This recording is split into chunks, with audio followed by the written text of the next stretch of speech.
Denise LaFrance, and welcome to this edition of Ask the. Well, the city's Community Development Department is responsible for many services to residents, from building permits to planning and even some housing services. Part of that is called Fair Housing, what your rights are to a home. Today we're joined by Chief Planning Administrator David Dollahan with the Community Development Department. Hi, David. How are you? Hi, Denise. Thank you. So we're talking a little bit about fair housing. Tell us exactly what is fair housing. Fair housing is a set of both federal and state laws that provides guarantees against discrimination in housing practices. And that's the easiest way to describe it.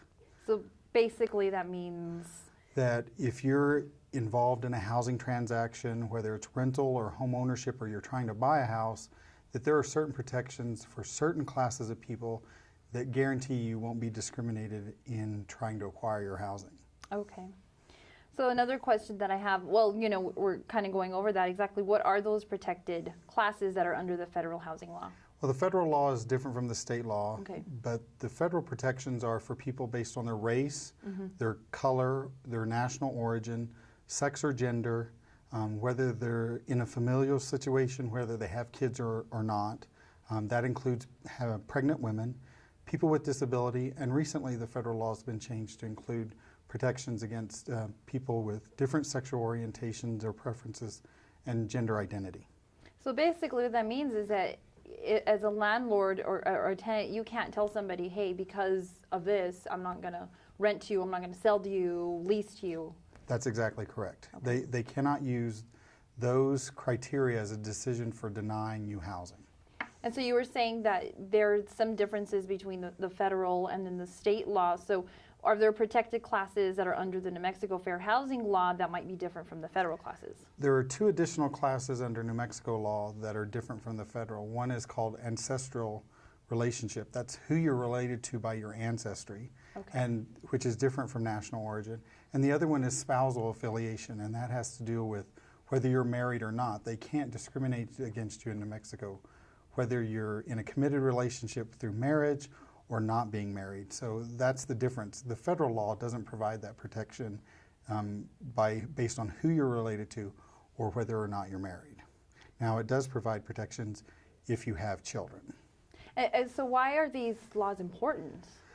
I think it deals more with our development as a country, because there were discriminatory practices underway until the 1960s. And so it's to ensure that those actions, those past discriminatory actions, don't continue today. And so it's to make sure that there's a level playing field for everyone in the housing market. Yeah, definitely. Well, you know, so what are some types of the transactions that are covered under the fair housing laws? Well, there are many, and they're very complicated, but it's both when you try to rent housing and whether you're trying to buy housing. And that includes making statements that housing's not available for rent or to purchase when it is, or offering different terms and conditions based on whether a person is black or white or Hispanic, or offering different terms for mortgages or insurance on your home when their only reason for doing so is discriminatory. Another big one that is most recent, that occurred in the late 80s and early 90s, is the Americans with Disability Act, that provided additional protections for those who are disabled. So basically that means, you know, me as a homeowner, there are certain rights that landlords and tenants, have other than the fair housing, but basically this means that I can't have a home or something like that and say to somebody, well, you know, you're going to have special requirements just because of something that is beyond your control. Right, that's exactly correct. It's to make sure that everyone is treated on the same level playing field.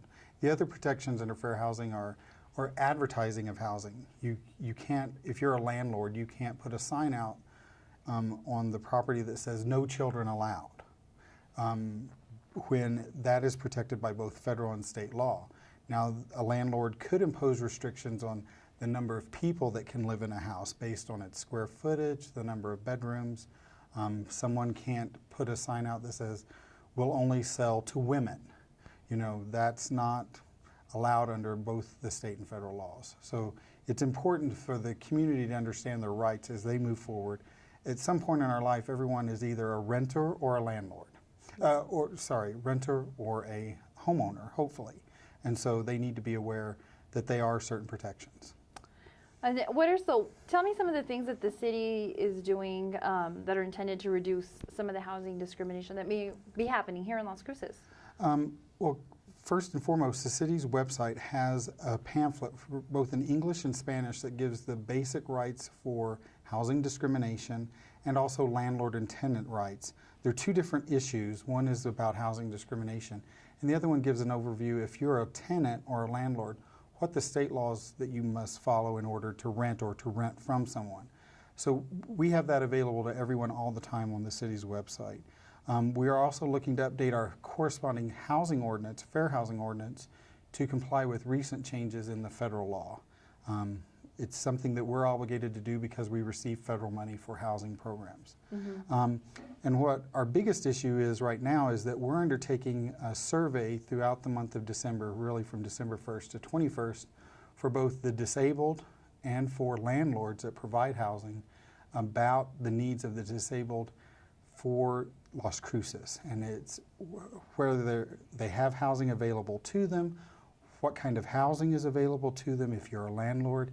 If you're disabled, do you need an accommodation? How hard is it to get access to a housing unit that meets your needs? So we're doing that survey now, and then once we get those survey results back, we're looking to see if there's modifications that we need to make to our building code and other ordinances that say we need more housing for the disabled. So that could be a change that occurs in the future depending on our survey results. Lots of things always going on in the Community Development Department. We're always busy, but it provides for good job security. And so regarding fair housing, of course, you guys have information on there. If anybody has, any other questions, it's available on our website. Right, and most of our requirements, if there's discriminatory acts that people feel like they have experienced or are aware of, we're going to refer them to either the federal agency or the state agency because they have more enforcement ability than we do at the local level. Our intent is to be a good referral and make things accessible to the public. And create awareness. Create awareness. That's the most important thing that we can do. All right, David, thank you so much for your helpful information. Thank you. And that website, our city's website, is www.las-cruces.org.